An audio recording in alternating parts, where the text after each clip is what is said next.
no compromise. உங்க சைடுலயும் எங்க சைடுலயும். It's a GT promise. GT Holidays, South India's #1 travel brand.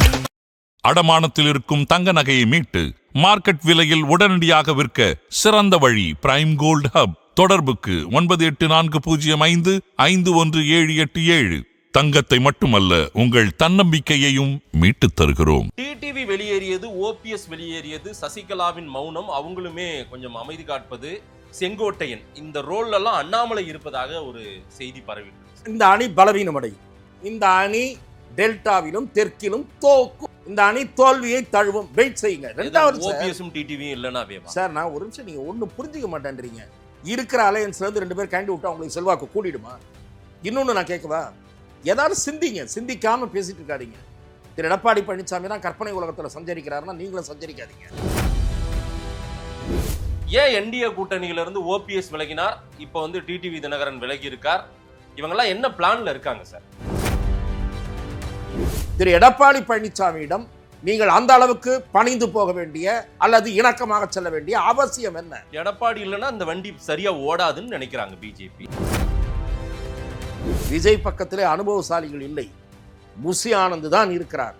அவரை வைத்துக்கொண்டு வண்டியை ஓட்ட முடியாது. யாராவது இந்த ஐடியா கொடுக்குறவங்க 1-2 பேர் இருக்கிறார்கள். ஐடியா கொடுப்பவர்கள் மட்டுமே போராது, அரசியல் அனுபவசாலிகளும் தேவை.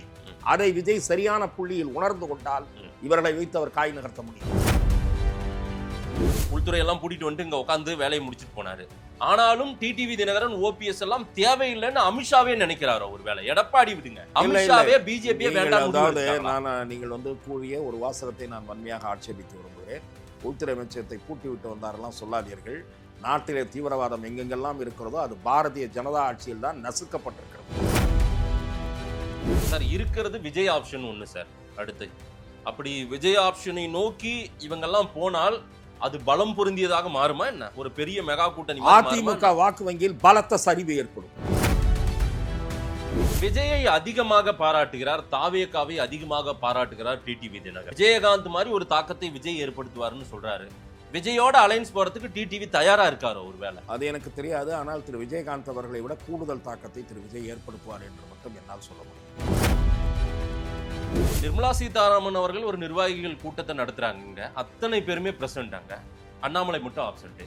டெல்லியில நேற்றைக்கு நடந்த தமிழக பாஜக தலைவர்களுடைய முக்கிய தலைவர்கள் கூட்டம் அங்க அமித்ஷா தலைமையில் எல்லாம் நடந்திருக்கிறது. அங்கேயும் அண்ணாமலை ஆப்சென்ட். அண்ணாமலை பல நேரம் ஒதுங்கிக் கொள்கிறாரா இல்ல ஒதுக்கப்படுகிறாரா சார்? குழப்பத்தில் இருக்கிறாரா அண்ணாமலை? தெளிவாதான் இருக்காரா? அவர் வந்து பிஜேபி என்டிஏ கூட்டணி எடப்பாடி முதலமைச்சர் ஆகணும் தெளிவா இருக்காரா, இல்ல ஏதேனும் குழப்பத்தில் இருக்கிறாரா, வேறு ஏதேனும் திட்டத்தில் இருக்கிறாரா? பத்திரிகையில் வந்த செய்தியை தான் நான் பார்க்க முடியும். அதையும் கடந்தெல்லாம் நான் சிந்திப்பதற்கு தயார். அதன் தமிழர்களுக்கு வணக்கம். பல்வேறு துறைகளில் ஆக சிறந்த ஆளுமைகளை சந்தித்து நாம் நேர்காணல் எடுத்து வருகிறோம். அந்த வகையில் மீண்டும் நம்மோடு இணைந்திருக்கிறார் மூத்த பத்திரிகையாளர் திரு துக்ளக் ரமேஷ் அவர்கள். அவரிடம் கேட்பதற்கு நிறைய இருக்கின்ற வாரங்களோடமே கேட்போம். வணக்கம் ரமேஷ் சார். வணக்கம் மாதேஷ், எப்படி இருக்கீங்க? நலம். ரமேஷ் சார், என்டிஏ கூட்டணியில் நாங்கள் தொடர்ந்து இருந்து கொண்டே இருக்கிறோம்னு ஓபிஎஸும் டிடிவி தினகரனும் பதிவு செய்து கொண்டே இருந்தார்கள். முதல்ல ஓபிஎஸ் என்டிஏ கூட்டணியிலிருந்து வெளியேறினாரு. இப்ப டிடிவி தினகரன் நேற்றுக்கு காட்டுமன்னார் கோயில் கடலூர் கிட்ட வந்து வெளிப்படையாவே பத்திரிகையாளர் சந்திப்புல சொல்லிட்டாரு, என்டிஏ கூட்டணியிலிருந்து நாங்க விலகுகிறோம், துரோகம் தலைவிரித்தாடுகிறது அப்படின்னு எடப்பாடியை சுட்டிக்காட்டி பேசுறாரு. ஒரு 3-4 மாதங்கள் நாங்கள் காத்திருந்தோம், பல முயற்சிகள் செய்யும் நாங்க நினைச்சோம், அதெல்லாம் செய்யலன்றாங்க. அவங்களுமே மோடி அமித்ஷாவை நம்பிதான் இருந்தாங்க போல தெரியுது. எல்லாரும் கைவிட்டாங்களா? இப்போ வந்து டிசம்பர் மாசத்துக்கு பிறகு முடிவெடுப்போம் அப்படின்னு டிடிவி தினகரன் சொல்றாரு. ஏன் என்டிஏ கூட்டணியில இருந்து ஓபிஎஸ் விலகினார், இப்போ வந்து டிடிவி தினகரன் விலகி இருக்கார், இவங்கெல்லாம் என்ன பிளான்ல இருக்காங்க சார்? 2 பேரும் தேசிய ஜனநாயக கூட்டணியிலிருந்து விலகியதற்கு முக்கியமான காரணம் பாரதிய ஜனதா கட்சி அவர்களை சரியான முறையில் அணுகவில்லை என்பதுதான். ஏமாத்திட்டாங்களா? பாரதிய ஜனதா கட்சியினுடைய அணியில் நாடாளுமன்ற தேர்தலில் 2 பேரும் வேட்பாளர்களாக போட்டியிட்டவர்கள் என்கிற அடிப்படை உண்மையை நாம் முதலில் புரிந்து கொள்ள வேண்டும். பாரதிய ஜனதா கட்சி பெரிய உதவி எதையும் செய்யாமல் அவர்கள் 2 பேரும் தேர்தல் களத்தை சந்தித்து மிக கணிசமான வாக்குகளை வாங்கினார்கள். குறிப்பாக திரு டிடிவி தினகரன் அவர்கள் தேனி தொகுதியில் அவருக்கு இருந்த தனிப்பட்ட செல்வாக்கு, சமூக செல்வாக்கு, இதன் காரணமாகவே நான் அறுதியிட்டு உறுதியாக சொல்லுகிறேன், தேர்தல் களத்திலே அங்கே போய் பார்த்துவிட்டு வந்த நண்பர்கள், அதேபோல் அங்கே இருக்கக்கூடிய மாற்றுக் கட்சியினுடைய நண்பர்கள் கூட என்னிடத்திலே சொன்ன தகவல், வாக்காளர்களுக்கு திரு டிடிவி தினகரன் பணம் கொடுக்கவில்லை. அவருக்கு நிதி உதவி கிடைக்கும் என்று எதிர்பார்த்து அந்த உதவி கிடைக்காத காரணத்தால் தேர்தல் செலவுகளை மட்டும் அவர் மேற்கொண்டாரே தவிர வாக்காளர்களுக்கு பணம் கொடுக்கவில்லை. ஆனால் அவரை எதிர்த்து போட்டியிட்ட திராவிட முன்னேற்ற கழக வேட்பாளர் ஓட்டுக்கு 300 முதல் 500 ரூபாய் வரை கொடுத்திருக்கிறார். அதிலேயே கூட பிரச்சனை வந்திருக்கிறது. ஒரு பக்கத்தில் இருக்கக்கூடிய 2 ஊர் தள்ளி 500 ரூபாய், ஆனால் இந்த பக்கம் 300 ரூபாய் என்று கொடுத்தது. அதே போல் திரு ஓபிஎஸ் அவர்கள் போட்டியிட்ட போது அவர் வாக்காளர்களுக்கு அவர் தரப்பில் மிக குறைந்த தொகை தரப்பட்டதாக நான் அறிகிறேன். திராவிட முன்னேற்ற கழகத்தினுடைய கூட்டணி வேட்பாளர் முஸ்லீம் லீக் சார்பில் போட்டியிட்டவர் அதிகமான தொகை தந்திருக்கிறார். நவாஸ்கனி. நான் சொல்ல வந்தது என்னவென்றால், இப்படி 2 பேரும் பாரதிய ஜனதா கூட்டணி வேட்பாளர்களாக போட்டியிட்டு அண்ணா திராவிட முன்னேற்ற கழகத்தினுடைய இரட்டை இலை சின்னத்தை டெபாசிட் இழக்க வைத்திருக்கிறார்கள். உங்கள் பக்கம் நின்றிருக்கிறார்கள். தேசிய ஜனநாயக கூட்டணியில் அவர்கள் தொடருகிறார்கள் என்று பெயரளவுக்கு திரு நயினார் நாகேந்திரன் கூறி வந்தாரே தவிர, அது கூட உதட்டு லிப் சர்வீஸ் என்றுதான் செய்து வந்தாரே தவிர, பாரத பிரதமரோ மத்திய உள்துறை அமைச்சரோ வருகை தருகிற போது அவர்கள் சந்திக்க வேண்டும் என்று வெளிப்படையாக கேட்டும் கூட சந்திக்க மறுத்தார்கள். இல்ல, அதற்கான தேவை இல்லைன்னு நினைக்கிறாங்களோ ஒருவேளை? இல்லை, தேவை ஏன் இப்படி இல்லாமல் இருக்கு? ஓபிஎஸ் டிடிவி வேண்டாம், எடப்பாடியே போதும், அப்படி இருப்பதாக இருந்தால் நீங்கள் அதே முடிவில் உறுதியாக இருங்கள். இப்போது இருப்பார்களா? பழையபடி அவர்களை கூப்பிட்டு காம்ப்ரமைஸ் செய்வதை பற்றி நேற்றைக்கு தேசிய ஜனநாயக கூட்டணி அல்ல, பாரதிய ஜனதா கட்சியினுடைய கோர் கமிட்டி கூட்டத்தில் மீண்டும் வலிமைப்படுத்துவது பற்றி பேசப்பட்டிருக்கிறது. அதற்கு நான் பின்னாலே வருகிறேன். நான் சொல்ல வருவது, அந்த கூட்டணியில் இருந்த கட்சிகளை கௌரவமாக மரியாதையாக நடத்த வேண்டுமா வேண்டாமா? திரு எடப்பாடி பழனிசாமியிடம் நீங்கள் அந்த அளவுக்கு பணிந்து போக வேண்டிய அல்லது இணக்கமாக செல்ல வேண்டிய அவசியம் என்ன? எடப்பாடி இல்லைன்னா அந்த வண்டி சரியா ஓடாதுன்னு நினைக்கிறாங்க பிஜேபி. நான் சொல்ல வருவது, அதிமுக இல்லை, எங்கே தவறு செய்தீர்கள் என்று நான் சொல்லுகிறேன். அதிமுகவுடன் கூட்டணியை இறுதி செய்வதற்கு முன் இவர்கள் எல்லாம் எங்கள் கூட்டாளிகள் என்பதை நீங்கள் தெரிவித்திருக்க வேண்டும். திரு எடப்பாடி பழனிசாமி உங்களிடம் எந்த கட்டத்தில் வந்தார்? நடிகர் விஜயனுடைய தமிழக வெற்றி கழகத்துடன் கூட்டணி சேருகிற முயற்சிகள் தோற்று போன பிறகு உங்களை நாடி அவர் வந்தார். அந்த கட்டத்தில் நீங்கள் என்ன சொல்லி இருக்க வேண்டும்? எக்ஸிஸ்டிங் என்டிஏ அலையன்ஸ் அவர்கள் எங்களோடு தான் இருப்பார்கள், நாம் நமது பேச்சுவார்த்தையை தொடரலாம். பாரதிய ஜனதாவினுடைய திட்டத்தை ஆரம்பத்திலேயே சொல்லி இருக்க வேண்டும். தேசிய ஜனநாயக கூட்டணியாக நாம் இணைந்து செயல்படுவோம். பாரதிய ஜனதா தலைமையில் இருக்கக்கூடிய ஏற்கனவே இருக்கக்கூடிய எக்ஸிஸ்டிங் கட்சிகளுக்கு சீட்டை நீங்கள் எங்களுக்கு கொடுங்கள், நாங்கள் பங்கிட்டு தருகிறோம் என்ற அணுகுமுறையோடு இந்த பேச்சுவார்த்தை நடைபெற்றிருந்தால் இந்த 2 பேரும் வெளியே போயிருக்க மாட்டார்கள். ஆகவே இந்த 2 கட்சிகளும் வெளியேறியதற்கு பெரும் பொறுப்பு பாரதிய ஜனதா. இவர்கள் கூடாது என்று வெளிப்படையாக தன்னை நிலைநிறுத்தி கொண்ட, தன்னை அடையாளப்படுத்தி கொண்ட இபிஎஸும் ஒரு காரணம். ஓபிஎஸ்க்கு காலம் கடந்து விட்டது, தினகரனுக்கு காலம் கனியவில்லை. இப்ப என்ன ஆச்சு? இல்ல சார், காலம் பதில் சொல்லும். இல்ல, காலம் பதில் சொல்லும். இப்ப என்ன ஆச்சு? விஷயத்துல கொஞ்சம் மென்மையை கடைபிடித்த இல்ல, நீங்கள் யார் அதை கூறுவதற்கு அவர் நினைக்கிறார்? அவர்தானே டிசைடிங் இன்னைக்கு. இல்ல, அவர் தேசிய ஜனநாயக கூட்டணியின் தலைவர் பாஜக சொல்லட்டும் என்று எதிர்பார்த்தார். இன்றைக்கு அவர் அதை தானே சொல்லியிருக்காரு. எடப்பாடி பழனிசாமி ஒரு பொருட்டாகவே டிடிவி தினகரன் கருதி பேட்டி அளிக்கவில்லை.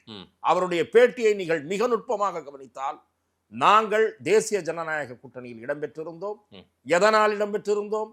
பாரத பிரதமர் மோடி அவர்கள் சீரிய தலைமையின் கீழ் நாடு வளர்ச்சி பாதையில் செயல்பட்டுக் கொண்டிருக்கிறது. இந்த வார்த்தைகளை எல்லாம் அவர் பயன்படுத்தி இருக்கிறார். ஆனால் துரோக சக்திகள், நாங்கள் இங்கே இருக்கக்கூடிய துரோக சக்திகள் விரும்பவில்லை என்பதை போல அவர் சொல்லி இருக்கிறார். ஆகவே திரு எடப்பாடி பழனிசாமி அவர்கள் மதிக்கவில்லை. டிடிவியை பொறுத்தவரை ஓபிஎஸ் ஆவது மதித்தார். என்ன மதித்தார்?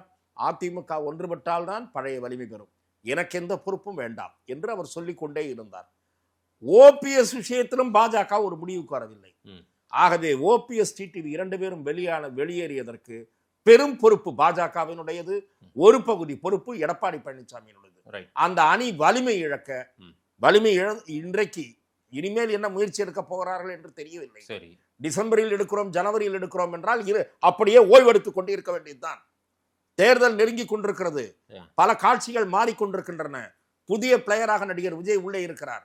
ஆகவே அவர் ஒரு வலிமை மிக்க சக்தியாக உருவாகி வருகிறார் என்று வெவ்வேறு கருத்து கணிப்புகள் இல்ல சார், போக்கிடம் இருக்கு அப்படின்னா இதுவரையில இவங்களுக்கு போக்கிடம் எங்க இருக்குன்னு பார்த்தா விஜய் ஆப்ஷன் நீங்க கொண்டு வரீங்க. அந்த இடத்துல விஜய் ஆப்ஷன் நோக்கி இவங்க எல்லாம் போவாங்களா? ஓபிஎஸ் முன்னாள் முதலமைச்சர், டிடிவி தினகரன் ஏற்கனவே நிரூபிக்கப்பட்டவர், மக்களால் அங்கீகரிக்கப்பட்டவர், அவரெல்லாம் போய் விஜய் தலைமையை ஏற்றுக்கொண்டு பயணிப்பாங்களா? அது வாய்ப்பு இருக்கா?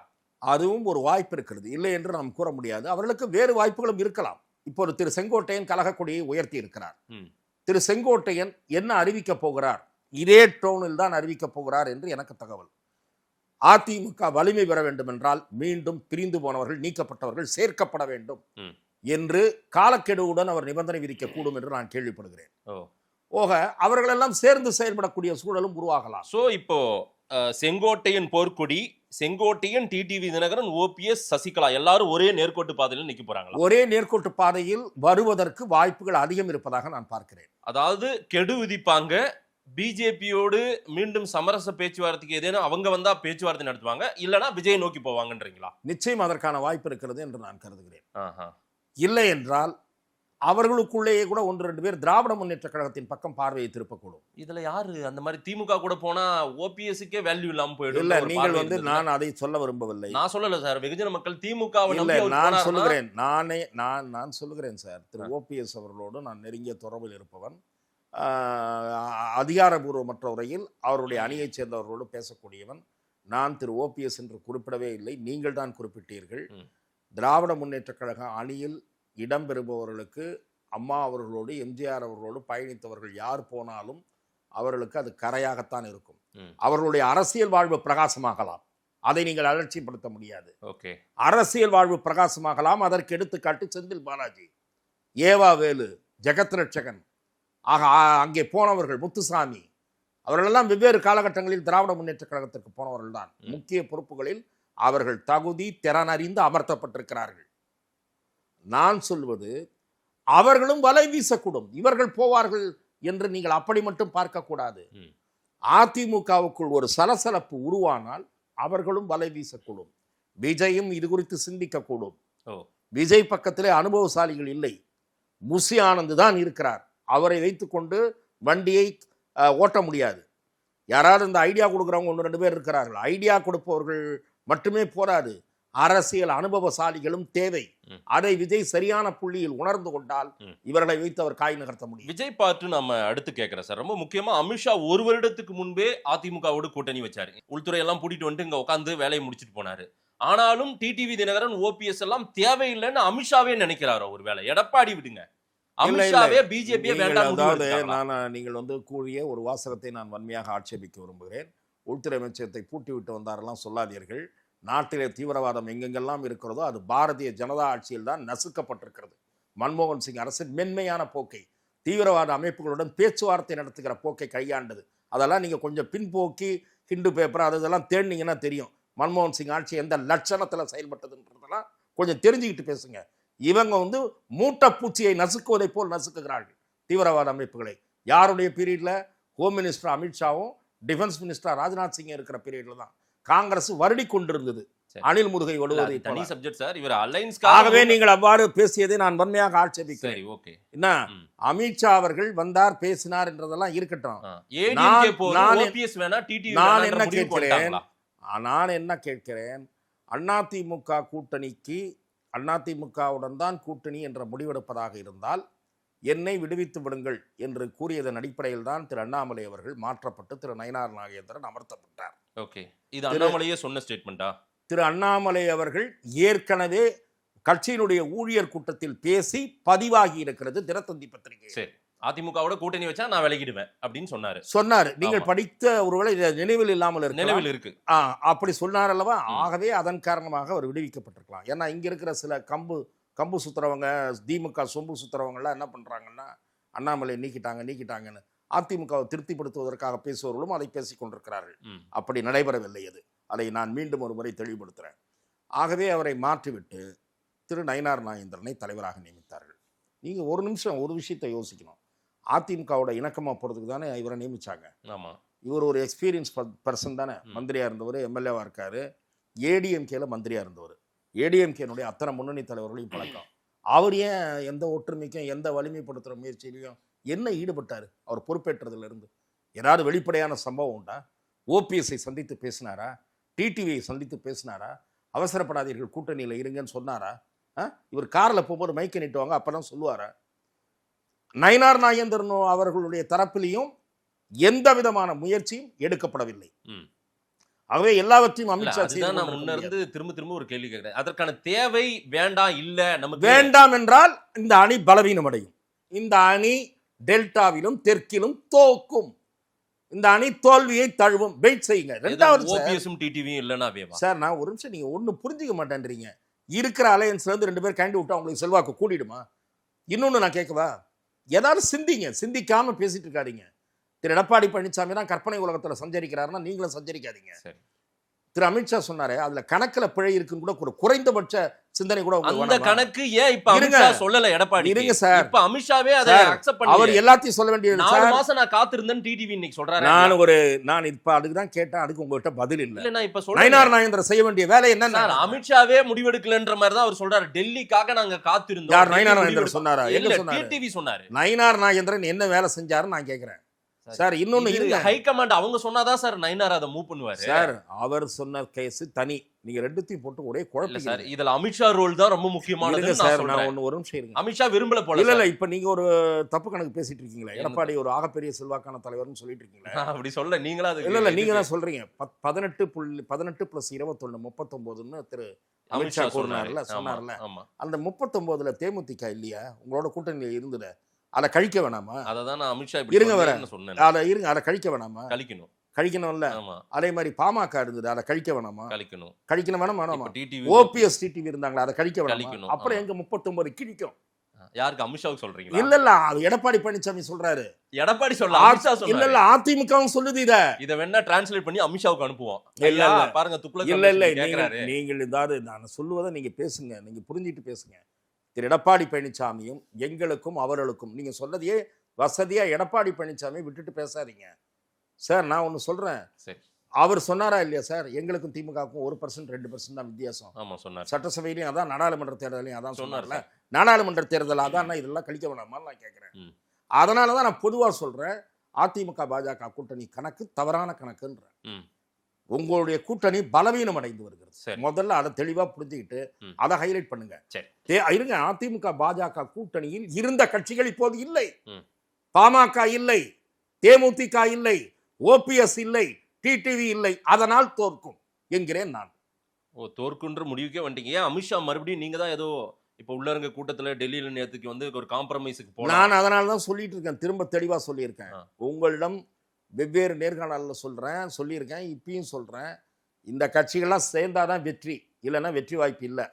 இப்ப என்ன சொல்றாரு டிடிவி? எடப்பாடி பழனிசாமியை முதலமைச்சராக்குவதற்கு நாங்கள் கட்சி நடத்தவில்லைன்றார். இப்ப என்ன பண்ண போறீங்க?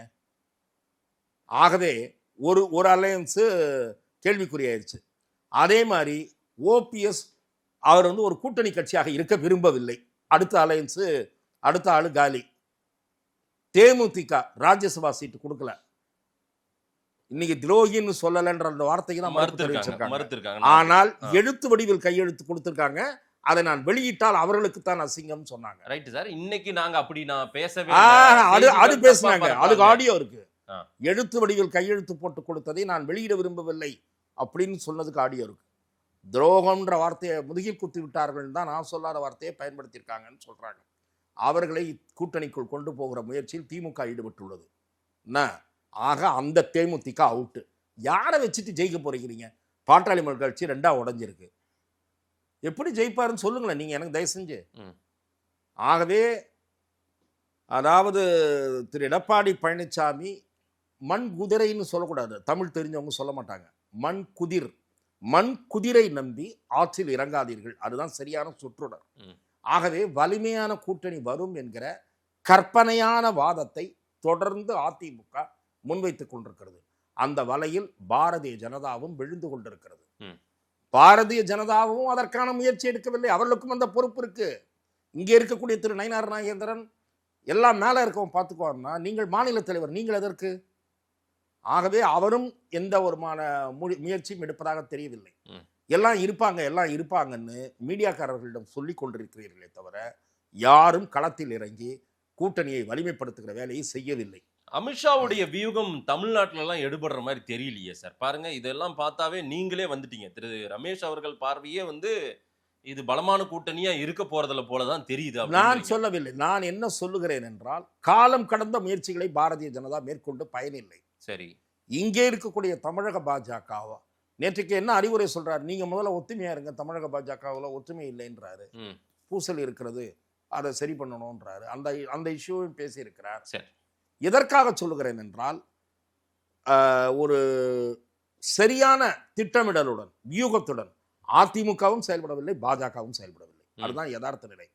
கூட்டணியே உருவாகாமல் கூட்டணி வலிமைப்படும் என்று கற்பனையாக சொல்லிக்கொண்டு இவர் பிரச்சாரத்துக்கு கிளம்பி போய்விட்டார். இவர் பிரச்சாரத்துக்கு போயிட்டார் சார். அட்லீஸ்ட் ஒரு குழு போட்டார, இந்த குழு மற்றவர்களுடன் பேசும் அப்படின்னு ஒரு குழு அறிவிச்சார. அது அறிவிச்சுக்கலாம் எப்போ? டிசம்பரில். அது வரைக்கும் எல்லாரும் உட்காந்துருப்பாங்களா? எல்லாரும் உட்காந்துருப்பாங்க. இவர் வர்ற வரைக்கும், ரிட்டர்ன் வர்ற வரைக்கும். அண்ணன் போயிருக்காரு, வந்துருவாரு, வந்த உடனே பேசிக்கலாம் சார். இருக்கிறது விஜய் ஆப்ஷன் ஒன்று சார். அடுத்து அப்படி விஜய் ஆப்ஷனை நோக்கி இவங்கெல்லாம் போனால் அது பலம் பொருந்தியதாக மாறுமா என்ன? ஒரு பெரிய மெகா கூட்டணி. அதிமுக வாக்கு வங்கியில் பலத்த சரிவு ஏற்படும். அதிமுக வாக்கு வங்கி இப்போது 21% தான், 21 குறையும். வேற விஜய் இது இன்க்ரீஸ் ஆகும். சில கருத்து கணிப்புகளில் கிடைக்கிற தகவல்களின்படி ஏற்கனவே 30-40 தொகுதிகளில் விஜய் கட்சி 2ஆம் இடத்தில் இருக்கிறது, அதிமுக 3ஆம் இடத்தில். Right sir. திமுகவோ அதிமுகவோ கொடுக்கிறது எம்எல்ஏ சீட்டு, விஜய் கொடுக்கிறது டெபாசிட். அந்த அதிமுக எம்எல்ஏ சீட்டு கொடுக்க முடியுமா என்பதே கேள்விக்குறி. அதுதான் விஷயம். ஒரு 30-40 கோடீஸ்வரர்கள் இருக்கிறார்கள். அவர்கள் விஜய் கட்சியினரை திணறடிக்கிற அளவுக்கு செலவு செய்வார்கள். நான் சொல்லுவது திமுக அதிமுக 2 பேர்லையுமே, வெறும் அதிமுக மட்டும் சொல்லல, திமுகவிலும் அதிமுகவிலும் சேர்த்து ஒரு 50 கோடீஸ்வரர்கள் இருக்கிறார்கள். திணறடிப்பார்கள் விஜய் கட்சியினுடைய வேட்பாளர்களை. மற்ற இடங்களில் என்ன நிலைமை? மற்ற இடங்களில் உங்கள் நிலைமை என்ன? அதற்காக தான் திரு எடப்பாடி பழனிசாமி அவர்கள் கேட்பதாக பத்திரிகைகளில் அச்சிலே செய்தி வந்திருக்கிறது. நான் சொல்லலை, நானும் உங்களை மாதிரி நியூஸ் பேப்பரு வார பத்திரிகை படிக்கிறேன். அதில் என்ன செய்தி வந்திருக்கு? 20 சி இருந்தால் வாங்க, கேண்டிடேட்டாக கேட்கறதுக்கு வாங்க அப்படின்னு சொல்றாரு. அப்படின்னு சொல்றாருன்னு பேச்சு பரவி திகைத்து போயிருக்கிறார்கள் பலர். அதுக்கெல்லாம் எங்க போறதுன்னு. ஆகவே நீங்கள் பணபலம் உள்ள வேட்பாளர்களை வைத்து கொண்டு மட்டுமே வெற்றி பெற்று விட முடியாது. மக்கள் எழுச்சி ஒரு பக்கம் ஏற்பட்டு விட்டால், நான் சொல்லுவது களத்தில் திமுகவுக்கும் தாவேகாவுக்கும் போட்டி என்று திரு விஜய் சொல்லுகிற சூழலை உருவாக்குவதற்கு உருவாக்கிவிடக்கூடாது. அந்த சூழல் உருவாகிவிடுமோ என்றுதான் இப்போதைய காட்சிகள் நமக்கு உணர்த்துகின்றன. விஜயை அதிகமாக பாராட்டுகிறார், தாவேகாவை அதிகமாக பாராட்டுகிறார் டிடிவி தினகரன். விஜயகாந்த் மாதிரி ஒரு தாக்கத்தை விஜய் ஏற்படுத்துவார்னு சொல்றாரு. விஜயோட அலைன்ஸ் போறதுக்கு டிடிவி தயாரா இருக்காரோ? ஒருவேளை அது எனக்கு தெரியாது. ஆனால் திரு விஜயகாந்த் அவர்களை விட கூடுதல் தாக்கத்தை திரு விஜய் ஏற்படுத்துவார் என்று மட்டும் என்னால் சொல்ல முடியும். விஜயகாந்தை விட விஜயகாந்த் வாங்கியது 8%. அதன் பிறகு அவர் அதிகபட்சமாக பெற்றது 10%. திரு விஜய் அவர்கள் அதை விட கூடுதலாக முதல் தேர்தலிலேயே வாங்குவார் என்பது பலரது கணிப்பு. நானும் அதைத்தான் அலையன்ஸே இல்லாம கூட, நிச்சயமாக அலையன்ஸே இல்லாமல் கூட அதை விட கூடுதலாக வாங்குவார். அலையன்ஸ் வந்துவிட்டால் 2 பிரதான கட்சிகளுக்கும் சவாலாக இருப்பார். எதிர்கட்சி மாதிரி ஒரு பொசிஷன் கூட வர வாய்ப்பு உண்டுன்றீங்களா? நான் அப்படி இல்லை. அது கூட்டணியை பொறுத்து இருக்கிறது. அவருடன் யார் யார் சேரப்போகிறார்கள் என்பதை பொறுத்து இருக்கிறது.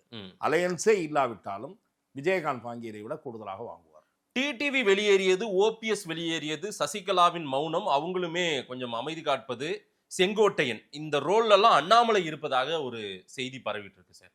இதுல அண்ணாமலை பின்னிருந்து சில விஷயங்கள் பண்ணிட்டு இருக்காரு. தனக்கான முக்கியத்துவம் அங்க குறையுது.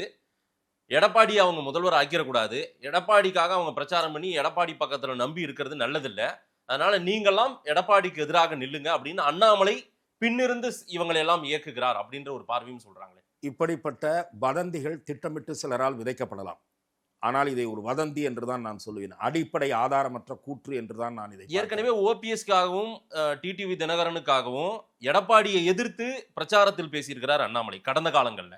அப்போது பாரதிய ஜனதா அவர்களோடு கூட்டணியில் இருந்தது. அதையும் சேர்த்து நீங்கள் கூற வேண்டும் சார். இன்னைக்கு எடப்பாடியை முதல்வர் ஆக்குவோன்னு ஒரு மேடையில பேசுறாரு. ஆமா, அதற்கு பிறகு திரைமறைவில் இந்த வேலையெல்லாம் அண்ணாமலை செய்யறாரு. அதற்கு ஏதாவது ஆதாரம் இருக்கிறது? ஆதாரம் இல்ல. ஆதாரம் இல்லாத போது அதன் பெயர் செய்தி அல்ல, வதந்தி. ஒரு பத்திரிகையாளராக அடிப்படையில் நீங்கள் தெரிந்து கொள்ள வேண்டியது, ம், ம். ஆதாரம் இல்லாத ஒரு கூற்றுக்கு பெயர் வதந்தி. உங்களை போல மூத்த செய்தி- பத்திரிகையாளர்களே இந்த செய்தியை செய்தி சொல்றாங்க. என்கிற தகுதியை அது பெற்று விடாது. சரி. அவர்கள் கூறுவது அனுமானமாக இருக்கலாம், ம், அவர்களது அபிப்பிராயமாக இருக்கலாம், கேசியமாக இருக்கலாம். ம். அது செய்தியாகி விடாது. அதற்கு ஏதாவது அடிப்படை வேண்டும், ஆதாரம் வேண்டும். ம். திரு அண்ணாமலை அவர்கள் எப்போது அழைக்கப்படுகிறாரோ, எந்த நிகழ்ச்சிக்கு அழைக்கப்படுகிறாரோ அந்த நிகழ்ச்சிக்கு போகிறார், அந்த நிகழ்ச்சியில் பேசுகிறார். ம். அவருடைய ரோல் கன்ஃபைன்டு. ஏனென்றால் அவர் பார்ட்டியில் கோர் கமிட்டி மெம்பர் என்பதை தவிர எந்த பொசிஷனும் இல்லை. ம். தேசிய அளவில் கட்சியில் சில நியமனங்கள் நடைபெறுகிற போது அவருக்கு ஒரு பொறுப்பு அளிக்கப்படலாம் என்று கூறப்படுகிறது. ம். அதை நாம் பொறுத்திருந்துதான் பார்க்க வேண்டும். என்னை பொறுத்தவரை நான் பலகாலமாக சொல்லி வருகிற கருத்தை திரும்பவும் சொல்லுகிறேன். திரு அண்ணாமலை அவர்கள் தமிழக அரசியலில் தவிர்க்க முடியாத நபர். நிர்மலா சீதாராமன் அவர்கள் ஒரு நிர்வாகிகள் கூட்டத்தை நடத்துறாங்க. அத்தனை பேருமே பிரசிடண்டாங்க.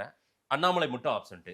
டெல்லியில நேற்றைக்கு நடந்த தமிழக பாஜக தலைவர்களுடைய முக்கிய தலைவர்கள் கூட்டம் அங்க அமித்ஷா தலைமையில் எல்லாம் நடந்திருக்கிறது.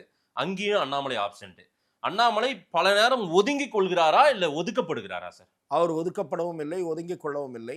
அவர் எந்த காரணத்தினால் நேற்றைய கோர் கமிட்டி கூட்டத்தில் நான் பங்கேற்கவில்லை என்பதை தெளிவாக நிறைய கல்யாண வேலை இருந்தது.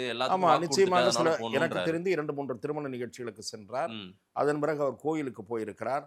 ஆகவே எல்லா கூட்டங்களிலும் எல்லோரும் தவறாமல் கலந்து கொள்கிறார்கள் என்று சொல்ல இல்ல, முடியாது. இது ரொம்ப முக்கியமான கூட்டம் இல்ல? நிச்சயமாக முக்கியமான கூட்டம் தான். ம். இது தொடர்பாக பாரதிய ஜனதா மேலிடம் அவரிடம் கேட்கும். ம். ஆகவே அது நாம அதில் தீவிர அக்கறை செலுத்த வேண்டிய அவசியம் இல்லை. திரு அண்ணாமலை அவர்கள் அமித்ஷா அவர்களுடைய மேடையில் தமிழகத்தில் அதிமுக கூட்டணி வெற்றி பெற வேண்டிய அவசியத்தை பேசியிருக்கிறார். ம். குறிப்பாக பூத் கமிட்டி ஊழியர்கள் மாநாட்டில் பங்கேற்றிருக்கிறார். அது ஒரு முக்கியமான நிகழ்வு. கிட்டத்தட்ட 10,000க்கும் மேற்பட்டவர்கள் கலந்து கொண்ட ஒரு கூட்டத்தில் ம். திரு எடப்பாடி பழனிசாமி முதலமைச்சராவதற்காக அதிமுக பாஜக கூட்டணி தீவிரமாக செயல்பட வேண்டும் என்று பேசியிருக்கிறார். அவரால் பேச மட்டும்தான் முடியும். ம். செயல்பட வேண்டியவர்கள் பொறுப்புகளிலே இருப்பவர்கள், சரி. அதை அமுல்படுத்த வேண்டியவர்கள் பொறுப்புகளிலே இருப்பவர்கள், அதை அமுல்படுத்துகிற திசையை பயணிக்கிறார்களா என்பதுதான் நான் எழுப்பிய கேள்வி. நீங்க சொல்றதை பிரித்து வைத்து பார்க்கும்போது என்னால இன்னொரு கேள்வி வருது. அண்ணாமலை வர்சஸ் நயினார் நாகேந்திரன் ஏதேனும் பணிப்போர் போயிட்டு இருக்கா? நான் அப்படி இருப்பதாக கருதவில்லை. திரு நயினார் நாகேந்திரன் பொது நிகழ்ச்சிகளில், நான் சொல்லுவது பொது நிகழ்ச்சிகளில் திரு அண்ணாமலை அவர்களுக்கு உரிய மரியாதை அளிப்பதாகத்தான் நான் தொலைக்காட்சிகளில் பார்க்கிறேன். ம். மற்றபடி எல்லா விஷயங்களிலும் எல்லோரும் கலந்து பேசுகிறார்களா, ஆலோசிக்கிறார்களா, அவருடைய ஆலோசனையை பெறுகிறார்களா என்பதெல்லாம் எனக்கு தெரியாது. பாஜகவில் உட்பூசல் உருவாகி இருக்கிறது என்பதை ஊடகங்களிலே வருகிற செய்திகளின் மூலம் நானும் பார்க்கிறேன். எனக்கு அது கவலை அளிக்கிறது. காங்கிரஸ் கட்சியை போல பாஜக ஆகிவிடக்கூடாது என்று திரு சோ அவர்களே ஒரு காலத்திலே எழுதியிருக்கு. இருக்கா? அப்படிதான் இருக்கா? செய்தி வருது. நீங்க அவங்களோட எல்லாரோடையும் நெருக்கமா இருக்கிற ஒரு பர்சன், மூத்த பத்திரிகையாளர். இல்ல அந்த செய்திகள் நான் என்ன சொல்லுகிறேன், இல்ல சார், நீங்க கணிச்சிருப்பீங்கல்ல, அப்படி எல்லாம் ஒண்ணும் இல்லைன்னாவது சொல்லுங்க, இல்ல இருக்குன்னாவது சொல்லுங்க, எதையாவது சொல்லுங்க. இல்ல நான் இணக்கமான செயல்பாடு தேவை என்று கூறுகிறேன். அப்போ ஒன்னா இல்ல எல்லாரும் அது உங்களுடைய ஆளுக்கு ஒரு திசையில இருக்காங்க. அது உங்களுடைய பார்வை. அவ்வாறு செய்திகள் வருவதே நல்லதல்ல என்பது என் கருத்து. ம், ம். அவ்வாறு ஒரு அபிப்பிராயம் உருவாவதே நல்லதல்ல என்பது கருத்து. திரு அண்ணாமலைக்கு எதிராக சில செய்திகள் விதைக்கப்பட்டன. அது தவறான போக்கு என்று அந்த கட்டத்திலேயே நான் சுட்டிக்காட்டினேன். சரி. நிர்மலா சீதாராமன் அண்ணாமலை மீது ஏதேனும் கோபத்தில் இருக்கிறாரா சார்? எனக்கு தெரியாது. அப்படி ஒரு சம்பவம் ஐடிசி கிராண்ட் சோலாவிலே அவர் பேசியதாக ஒரு பத்திரிகையிலே செய்தி வந்தது. தினப்பத்திரிகையிலே ஒரே ஒரு பத்திரிகையிலே செய்தி வந்தது. வார பத்திரிகையிலே ஒரே ஒரு பத்திரிகையிலே செய்தி வந்தது. அது தொடர்பாக எந்த விதமான மறுப்பு அந்த சம்பந்தப்பட்டவர்கள் தரப்பு, எய்தர் மிஸ்டர் அண்ணாமலை நார் மேடம் எஃப்எம் அவர்கள் இந்த மாதிரி தினகரன் பத்திரிகையில் வந்ததுன்றதெல்லாம் அவருக்கு தெரிந்திருக்க வாய்ப்பில்லை. ஆகவே அதை வேறு யாராவது மறுத்திருக்க வேண்டும். அப்படி அந்த கூட்டத்தில் கலந்து கொண்டவர்களாவது மறுத்திருக்க வேண்டும். மறுக்காதது என்பது எனக்கு வியப்பை அளித்தது. ரொம்ப முக்கியமான கேள்வி சார். குழப்பத்தில் இருக்கிறாரா அண்ணாமலை? தெளிவாக தான் இருக்காரா? அவர் பிஜேபி என்டிஏ கூட்டணி எடப்பாடி முதலமைச்சர் ஆகணும் தெளிவா இருக்காரா, இல்ல ஏதேனும் குழப்பத்தில் இருக்கிறாரா, வேறு ஏதேனும் திட்டத்தில் இருக்கிறாரா? பத்திரிகையில் வந்த செய்தியைத்தான் நான் பார்க்க முடியும். அதையும் கடந்தெல்லாம் நான் சிந்திப்பதற்கு தயார். நீங்க திரு அண்ணாமலை அவர்களோடு பேசக்கூடியவர் எனக்கு தெரியும் நல்லா. இல்ல நான் சொல்லுவது, அவர் ஒரு இப்ப 4 மாசமாவே அவருடைய அரசியல்ல ஏதேனும் குழப்பம் இருக்கா? இல்ல அவர் தனக்கு கொடுக்கக்கூடிய பணியை நிறைவேற்றுவதற்கு சார் அந்த வேலையை எல்லாரும் செய்வாங்க சார். அண்ணாமலை ஆமா இப்ப அவருக்கு எந்த தீர்க்கமா ரோல் ஒரு முடிவு எடுக்கிறாரா இல்லையா? அவர் எந்த ரோலும் மட்டும் தானா? வாய் உதட்டளவில் மட்டுமே இல்ல சார், எடப்பாடி முதல்வர் ஆகும்னு பேசுறாரு. உள்ளுணர்வில் இல்லையா சார்? நான் ஒன்று சொல்லுகிறேன், நீங்கள் நன்றாக உள்வாங்கிக் கொள்ளுங்கள். திரு பொன் ராதாகிருஷ்ணன் ஒரு மூத்த தலைவர். அவருக்கு ஏதாவது ஒரு பணி கொடுக்கப்பட்டால்தான் அவர் அந்த பணியை மேற்கொள்வார். சரி. டாக்டர் தமிழிசை அவர்கள் பொதுவாக அவர் அழைக்கப்படுகிற நிகழ்ச்சிகளுக்கு போகிறார், செய்தியாளர்களை சந்திக்கிறார், இந்த கடமையை செய்கிறார். அதே போல திரு அண்ணாமலை அவர்களும் செயல்படுகிறார். திரு ராஜா அவர்கள் அதிகமான நிகழ்ச்சிகளுக்கு அழைக்கப்படுகிறார். அவர் வந்து கொஞ்சம் ஃபயரி ஸ்பீக்கர். ஒரு குறிப்பாக மத சம்பந்தப்பட்ட பிரச்சனைகள் எழுகிற போது அழுத்தமாகவும் ஆணித்தரமாகவும் கருத்து தெரிவிக்கக்கூடிய துணிச்சலான ஒரு தலைவர். ஆக அந்த செயல்பாட்டை அவர் மேற்கொண்டு வருகிறார். அதே போல திரு அண்ணாமலை அவர்கள் ஐஐடி நிகழ்ச்சிக்கு அழைக்கப்படுகிறார் அல்லது வேறு ஒரு நிகழ்ச்சிக்கு அழைக்கப்படுகிறார், அங்கே போகிறார், பேசுகிறார். அதே போல ஊடகத்துறையை சேர்ந்தவர்கள் மைக்கை நீட்டுகிற போது முக்கியமான பிரச்சனை இருந்தால் கருத்து சொல்லுகிறார், அறிக்கை விடுகிறார், ட்வீட் போடுகிறார். இப்போதும் கூட திராவிட முன்னேற்ற கழக ஆட்சிக்கு எதிராக அண்மையிலே 1-2 பிரச்சனைகளை முதலில் குரல் எழுப்பியவர் அண்ணாமலை தான். அதற்கு பிறகுதான் எடப்பாடி பழனிசாமி. குறிப்பாக உதாரணம் உங்களுக்கு சொல்ல வேண்டும் என்றால் டிஜிபி விவகாரம். அதிலே வந்து 5-6 பேர் புறக்கணித்தது. அந்த நிகழ்வை 5-6 சீனியர் ஐபிஎஸ் ஆபீசர்ஸ் புறக்கணித்தார். இந்த தகவலை முதலில் வெளிக்கொண்டு வந்தவர் திரு அண்ணாமலை. ஆகவே அவர் என்ன செய்ய வேண்டுமோ பொதுத்தளத்தில் ஏங்கி கொண்டுதான் இருக்கிறார். அவர் ஓய்வெடுக்கவில்லை, ஒதுங்கவில்லை என்பதுதான் என் பார்வை. இல்ல சார், தன்னுடைய அரசியலை தான் பிரசன்ட்ல இருக்குன்றத செஞ்சுட்டு இருக்காரு அண்ணாமலை. இது எல்லாமே என்டிஏவின் வலிமைக்காக உதவி செய்து கொண்டிருக்கிறாரா? என்டிஏ வெற்றி பெற வேண்டும், எடப்பாடி முதல்வராக வேண்டும், அண்ணாமலை உறுதியா செயல்படுறாரான்னு நான் கேட்கிறேன். என்டிஏ வெற்றிக்காக அவரை எப்படி கட்சி பயன்படுத்தி கொள்ள போகிறது என்பதை பொறுத்திருந்து பார்த்துவிட்டு தான் இந்த கேள்வியை நாம் கேட்கிறோம். அப்ப அண்ணாமலை இன்னும் முடிவு பண்ணல, தன்னையே பொசிஷன்ல உட்கார வைக்கிறாங்க, அப்பதான் இதெல்லாம் பண்ண போறேன். தவறான கேள்வி கேட்கிறீர்கள். நான் தவறா கேட்கல, மக்களுக்காக கேட்கிறேன். மக்கள் அப்படிதான் உணர்வாங்க. இல்ல நான் மிக தெளிவாகவே சொல்லுகிறேன். நீங்க ஒரு ஜாப் கொடுக்கணும், டூர் பண்ணணும். இப்போ வந்து அதிமுகவில் உங்களுக்கு பிரச்சார பயணம் போடுறாங்க, நட்சத்திர பேச்சாளர்களை அனுப்புறாங்க. அந்த மாதிரி பாரதிய ஜனதா செய்ய போகிறதா என்பதை பொறுத்த பிறகுதான் நீங்கள் இந்த கேள்வியை கேட்க வேண்டும். டாக்டர் தமிழிசை சுற்றுப்பயணத்துக்கு அனுப்பப்பட போகிறாரா அல்லது அவர் ஒரு வேட்பாளராக இருக்க போகிறாரா, இப்படி பார்க்கணும். ஏன்னா யாரெல்லாம் வலிமையான பிரச்சாரம் ரோல் தெரியாம குழப்பத்தில் இருக்காரா அண்ணாமலை? அவர் ஏன் குழப்பத்தில் இருக்கிறார் என்கிறேன். கட்சி அவருக்கு ஒரு பொறுப்பை கொடுத்த பிறகு அந்த பொறுப்பை அவர் ஏற்கிறாரா இல்லையா என்று பார்த்துவிட்டு நீங்கள் இந்த கேள்வியை கேட்க வேண்டும். சோ அப்ப ஏதேனும் ஒரு முடிவுக்காக தனக்கு என்ன பொசிஷன் தெரியாம நிக்கிறார் அண்ணாமலை. அப்ப நிற்கிறாரா என்னமோ நீங்க எப்படி சொல்லாதீங்க. அவர் தெளிவாக இருக்கிறார். கட்சி கொடுக்கக்கூடிய பணியை ஏற்று செயல்படுத்தக்கூடியவராக, கட்சிக்கு கட்டுப்பட்டவராக அவர் இருப்பார். சார், நாளைக்கு செங்கோட்டையன் ஏற்படுத்த போகும் தாக்கம், டிடிவி தினகரன், ஓபிஎஸ், சசிகலா இவங்கெல்லாம் ஒன்று சேருவார்களா? வாய்ப்பு இருக்கா ஏதேனும்? நீங்கள் ஏற்கனவே இதே கேள்வியை கேட்டீர்கள். நான் இந்த கேள்விக்கு பதில் அளித்து விட்டேன். இவர்களெல்லாம் ஒன்று சேர்ந்து செயல்படுவதற்கு வாய்ப்புகளை திரு எடப்பாடி பழனிசாமி உருவாக்கி தரப்போகிறாரா என்பதை உங்களைப் போலவே அறிய நான் காத்திருக்கிறேன். ஏனென்றால் ஏன் அவர் உருவாக்கி தரப்போகிறாரா என்று கேட்கிறேன் என்றால், அதிமுக ஒன்றுபட வேண்டும், பழைய அதிமுகவாக அது இருக்க வேண்டும் என்பதுதான் இவர்கள் அனைவருடைய விருப்பமும். அந்த விருப்பத்தை தொடர்ந்து அலட்சியப்படுத்தி வருகிறவர் திரு எடப்பாடி பழனிசாமி. கட்சிக்குள் இருப்பவர்கள், இந்த சந்தர்ப்பத்தில் நான் மீண்டும் ஒன்று சொல்லுகிறேன். நேற்றைய தினம் ஒரு நேர்காணலில் நான் இந்த கருத்தை கூறினேன். பல அதிமுக நண்பர்கள் என்னை தொலைபேசி வாயிலாக அழைத்து, முன்னணி தலைவர்கள் அல்ல, எனக்கு தெரிந்த அதிமுக ஆதரவு நண்பர்கள் 1-2 பேர் மீடியாவை சேர்ந்தவர்கள், அவர்கள் என்னை தொலைபேசியில் அழைத்து சரியான புள்ளியில் இதை கொண்டு வந்து நீங்கள் பேசியிருக்கிறீர்கள் என்று சொன்னார்கள். அதிமுகவுக்குள் இருக்கக்கூடிய திரு செங்கோட்டையன் மற்றும் ஓபிஎஸ் இவர்களுடைய எண்ண ஓட்டத்தை புரிந்து கொண்டு அது சரியான பார்வைதான், இவர் ஏற்க மறுக்கிறாரே என்ன செய்வது என்று கூறிக்கொண்டிருக்கக்கூடிய முக்கிய புள்ளிகள் மிகச்சரியாக அழுத்தம் கொடுக்க வேண்டிய நேரம் இது. இந்த நேரத்தை தவற விட்டுவிட்டால் தேர்தலுக்கு பிறகு முடிவுகளை எண்ணி வருந்தி பயனில்லை. குதிரை போன பிறகு லாயத்தை பூட்டி பயனில்லை. ஆகவே அவர்களும் திரு செங்கோட்டையனும் ஓபிஎஸும் என்ன கருத்தை கொண்டிருக்கிறார்களோ அந்த கருத்தை புரிந்து கொண்டு கட்சிக்குள் அழுத்தம் கொடுக்க வேண்டும் என்பதை என்னுடைய நண்பர்கள் என்ற முறையிலே அவர்களை நான் கேட்டுக்கொள்கிறேன். இல்லை, இதுவரையிலுமே எடப்பாடி ஹீல்ட் ஆகலை. அதை டிடிவி தினகரனே சொல்லிட்டாரு, காத்திருந்தோம் முடிஞ்சு போச்சு, அது இனி நடக்க போகிறதுலன்னு அவரே முடிவு பண்ணிட்டாரு. ஆனாலும் மறுபடியும் ஒரு த்ரெட்டன் மாதிரி நீங்கள் அந்த வார்த்தையை பதிவு பண்ணிகிட்டே இருக்கீங்க. எடப்பாடி தான் அப்போ முடிவு பண்ண போகிறாரு அப்படின்ற புள்ளியில் கொண்டு வந்து நிறுத்துறீங்க நீங்கள் விவாதத்தை. கரெக்ட்? நான் அப்படி சொல்லவில்லை. திரு செங்கோட்டையன், நீங்கள் கேட்ட கேள்விக்கு பதில் சொன்னேன்.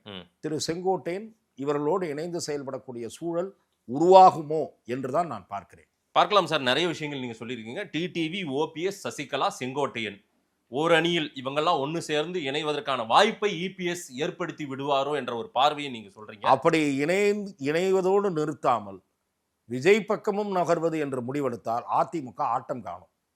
இல்ல ஏடிஎம்கே ரெட்டை இலை, எடப்பாடி பழனிசாமியை கூட விட்டுருங்க, அதிமுகன்ற ஒரு பெரிய கட்சி ரெட்டை இலை, அதை மீறி விஜய் கூட இவங்கெல்லாம் போவாங்களா? இல்லை, என்ன? நான் சொல்லுவது அதை நோக்கி அவர்களை நகர்த்தக்கூடாது. ஆ, இரண்டாவது, நகர்வார்களா, அவர் ஏற்பாரா, அதில் என்ன பேச்சு வரும், கட்சியாக போகிறாங்களா, சேர்றாங்களா, இல்லை நீங்கள் சொன்னது போலவே 1-2 நண்பர்கள் கேட்குறாங்க, ம். முதலமைச்சராக இருந்த ஓபிஎஸ் விஜய் முதலமைச்சர் என்று சொல்ல போகிறாரான்னு கூட கேட்குறாங்க. ம். முதல்ல நம்ம பொறுத்திருந்து பார்க்க வேண்டிய விஷயம். நான் என்ன சொல்கிறேன்னா, ஒருவேளை விஜய் ஏற்றுக்கொண்டு விட்டார் என்று வைத்துக் கொள்ளுங்கள் கூட்டணி கட்சியாக, ம். அதிமுகவுக்குள் சில தலைகளுக்கு ஒரு சபலம் தட்டும். ம். நாம் அந்த ரூட்டை ஃபாலோ பண்ணலாம் போல் இருக்கிறதே. ம். நீங்கள் இதெல்லாம் இவர்களெல்லாம் கடந்த கால அதுதான். ம். வலிமை எங்கே சேருகிறதோ அந்த பக்கம் போகலாம் என்று செய்யக்கூடியவர்கள் தான். ஏன் சார், செல்வி ஜெயலலிதா அவர்கள் மறைந்து விட்டார். அந்த அம்மா வீட்டில் தான் இருந்தாங்க. ம். அவங்கள வற்புறுத்தி கொண்டு வரணும்னு நினைக்கிறாங்க. ம். கட்சிக்குள்ளே இருக்கிற 1-2 பேர் நினைக்கிறாங்க, குடும்பத்தை சேர்ந்தவர்கள் 1-2 பேர் நினைக்கிறாங்க. கொண்டு வந்தாங்க. என்ன அவங்களுக்கு ஆள் சேருதா சேரலையான்லாம் இல்லை, சேர்ந்துடும் நம்ம முதல் வேலை போய் நின்றுடுவோன்னு அத்தனை பேரும் போய் நின்னாங்களா இல்லையா? சரி. இவங்களுடைய ட்ராக் ரெக்கார்டை நான் உங்களுக்கு ஞாபகப்படுத்துகிறேன். ம். மாதேஷ் போன்றவர்கள் இவர்கள் எப்படிப்பட்டவர்கள் தெரிந்து கொள்ள வேண்டும். சரி. முதல் நாள் போய் நின்ட்டாங்களா இல்லையா சார்? ம். வீட்டில், அவங்க வீட்டில், அம்மா தாயே நாங்கள்லாம் வந்திருக்கோம், பார்த்து ஏதாவது போட்டு கொடுங்கன்ற மாதிரி போய் நின்னாங்களா இல்லையா? ஓபிஎஸும் அப்படி நிக்கிறவர் தான் சார். குருமூர்த்தி சரியான ஐடியா கொடுத்திருந்தாருன்னா அப்படி நின்றுப்பாரு. இல்லை, நீங்கள் திரு அனாவசியமாக இப்படிப்பட்ட பெயர்களை நான் சொல்லல சார், மக்கள் இல்ல, சொல்றத நான் கேள்வியா நீங்கள் வைக்கிறேன். எடப்பாடி பழனிசாமியை காப்பாற்றுவதற்காக இப்படிப்பட்ட ஒரு வாதத்தை முன்வைக்காதீர்கள். ஆ. எடப்பாடி பழனிசாமி உட்பட சரணாகதி அடைந்தவர்களில் முதலாம் அவர். ம். ஆகவே திரு தம்பிதுரை உட்பட சரி. நாடாளுமன்ற துணை சபாநாயகராக இருந்தவர், அம்மா உங்களை விட்டால் எங்களுக்கு கதி இல்லை அம்மா என்று போய் நின்றவர்கள் தான். அந்த காட்சி எனக்கு ஞாபகம் இருக்கு சார். நல்லா இருக்கு. ஆ. ஆகவே தான் சொல்லுகிறேன், திரு விஜய் பக்கம் நகர்வார்களானால் ம். விஜய் விஜய் ஏற்றுக்கொள்வது புத்திசாலித்தனமாக இருக்கும். ஓகே. விஜய் புத்திசாலித்தனமான மூவ் எடுப்பதாக இருந்தால், இவர்கள் கூட்டணிக்கு வர தயாராக இருந்தால் அணைத்துக் கொள்ள வேண்டும். அணைத்துக் கொண்டால் அதிமுகவில் மேலும் சில திருப்பங்களை நாம் எதிர்பார்க்கலாம். அமித்ஷாவுக்கு, பிஜேபிக்கு, மோடிக்கெல்லாம் இது மைனஸ் ஆகிருக்குமே சார்? நிச்சயமாக காலம் கடந்து முடிவெடுக்கக்கூடாது என்றுதான் பாரதிய ஜனதா, அதிமுக 2 பேருக்கும் நான் சொல்லிக் கொண்டிருக்கிறேன். ஓகே. காலம் கடந்து இவர்களை சேர்ப்பது பற்றியோ, கூட்டணியை வலிமைப்படுத்துவதை பற்றியோ உரிய சமயத்தில் அந்த முடிவுகளை எடுக்க வேண்டும். அதற்கு திரு அமித்ஷா அவர்களையே நம்பியிருக்காமல் தமிழக பாஜக கொஞ்சம் செயல்பட வேண்டும். தமிழக பாஜக அதாவது ஒரு கொஞ்சமாவது ஆக்டிவாக இருக்க வேண்டும். எல்லாவற்றிற்கும் மேலேயே நம்பி இருக்காமல் இவர்களும் செயல்படுவோம், எங்களுக்கும் செயல்பட தெரியும் என்று காட்ட வேண்டும். ஒரு தெளிவான அரசியல் பதிலை நீங்க சொல்லியிருக்கீங்க. ஒரு விரிவான ஒரு பார்வை, மக்கள் என்ன சொல்றாங்கன்னு பார்க்கலாம். நேரில் வந்து நேரம் கொடுத்து பேசியமைக்கு நன்றி ரமேஷ் சார். வாய்ப்புக்கு நன்றி.